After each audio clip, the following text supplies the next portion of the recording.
ஓம் சக்தி பராசக்தி.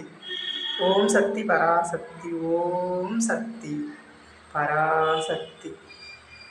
தாயே வணக்கம். வணக்கங்க, நல்லா இருக்கீங்களா?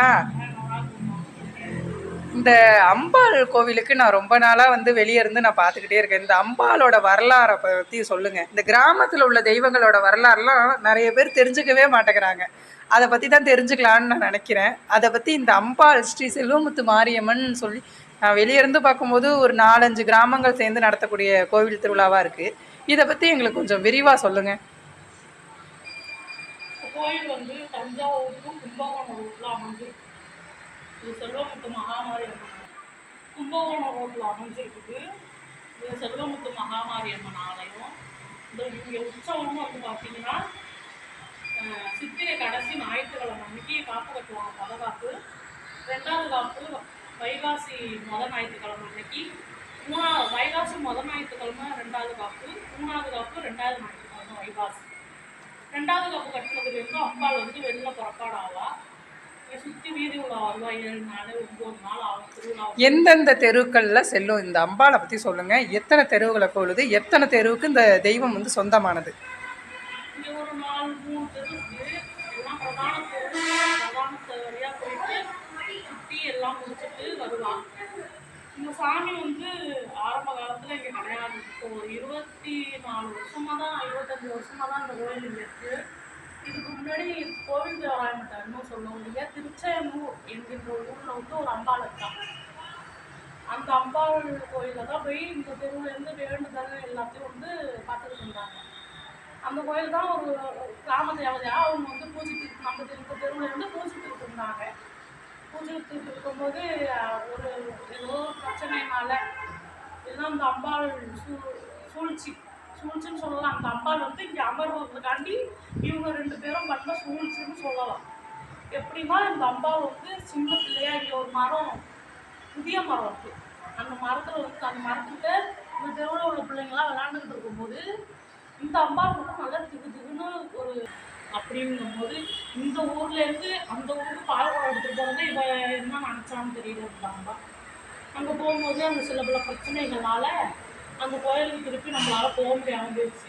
அந்த நைட்டு இந்த ஊர் பெரிய தர்மகத்தான்னு சொல்லக்கூடிய நாட்டாங்க அவங்க கனவுல செல்வமுத்து மாரியம்மன், நான் சின்ன பிள்ளையா இங்கே அமர்ந்திருக்கேன், நீ உன் வாயால் போய் எல்லாத்தையும் சொல்லி உன் இடத்துலையே எனக்கு ஒரு கோயில் கட்டிவிடு, ஊர் மக்கள்லாம் சேர்த்து அப்படின்னு சொல்லும்போது அந்த பெரியவர் நீங்கள் ஏன்டா அங்கே எங்கே போய் சாமி கும்பிட்றீங்க வைக்கிறீங்க, போக வாங்க, ஆனால் நமக்குன்னு ஒரு கோயில் வேணும்ல அப்படின்னு சொல்லி இந்த மகாமாரி அம்மன் ஆற்றுலேருந்து பிரதிஷ்டை பண்ணி அந்த காலத்தில் ஒரு 25 வருஷத்துக்கு முன்னாடி ஆற்றுலேருந்து பிரதிஷ்டை பண்ணி இந்த தெய்வத்தை கொண்டு இங்கே வச்சாங்க.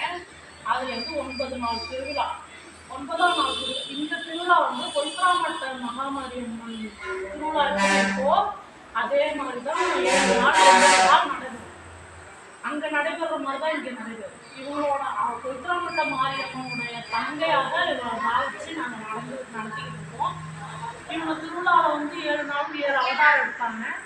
திங்கக்கிழமை மஞ்சள் நீர் ஆடி ஆற்றுக்கு போயிடுவாங்க. நேராக கோயிலுக்கு வரமாட்டாங்க.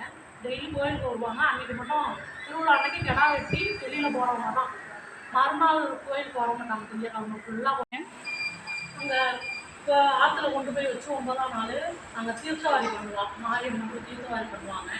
தீர்த்தவாரி பண்ணி அங்கே அம்பாளை குழந்தையாக பாவிச்சு அலங்காரம் பண்ணி அங்கேருந்து ஒரு 9 மணிக்கு கிளம்புவாங்க. அங்கே கிளம்பும்போது தப்பு வேட்டு எல்லாம் வச்சுருப்பாங்க. அவங்க 7 சிறுமி கன்னி பெண்களுக்கு அவங்களே அறியாமல் நாங்களாம் எதுவுமே வரணும் அப்படின்னு வர வைக்க மாட்டோம். நாங்கள் அவங்க பாட்டுக்கே பூஜை பண்ணிட்டு இருப்பாங்க. இங்கே இருந்தாலும் அந்த 7 கன்னி பெண்களும் 7 கன்னி பெண்கள் குறைஞ்சது ஒரு 4 கன்னி பெண்கள்னாச்சும் எங்கே இருந்தாலும் ஆடி அந்த சாமிகிட்ட அன்னைக்கு ஆற்றுலேருந்து கோயில் வரையுமே அம்பாள் பொறுமையாக தாளாட்டி அந்த பெண்களும் வருவாங்க. ஜகஜோதியாக இருக்கும். எல்லோரும் வைகாசி 2வது ஞாயிற்றுக்கிழமை திருவிழா அந்த கோயிலில். ஞாயிற்றுக்கிழமை சித்திரை ஞாயிற்றுக்கிழமை கடைசி ஞாயிற்றுக்கிழமை காப்பு கட்டுவோம். அனைவரும் திருவிழாவுக்கு வாருங்க, இந்த திருவிழாவையும் பாருங்கள், எங்கேயோ போகிறீங்க, நம்ம ஊர் திருவிழாவை கண்டுகளிச்சு சிறப்பித்து தருவார் யூடியூப் என் அன்பார்ந்த நெஞ்சங்களுக்கு வேண்டி விரும்பி கேட்டு இந்த இடத்தையும் கொஞ்சம் தஞ்சாவூருக்கும் கும்பகோணம் போன்ற ரோட்டில் அமைஞ்சிருக்காங்க.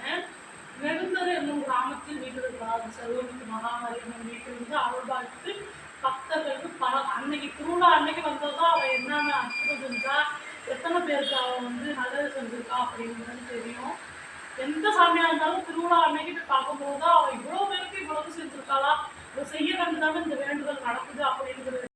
இந்த அம்பாளுக்கு வந்து மாவிளக்கு போட்டு வேண்டிக்கிட்டாலும் சரி, குழந்தை வரம் கொடுக்குறதுல அம்பாள் வந்து பயங்கர ஸ்பெஷலிஸ்ட்டு. பல பேருக்கு வந்து குழந்தை வரம் கொடுத்துருக்கா. இன்றைக்கும் இந்த மகாபாரி அம்மன் கோயிலில் தொட்டில் கட்டி கொண்டு வருவாங்க. தொட்டில் கட்டி தொட்டிக்கிட்டு தான் இருக்காங்க. வாரம் அபிஷேகம் நடக்குது அம்பாளுக்கு.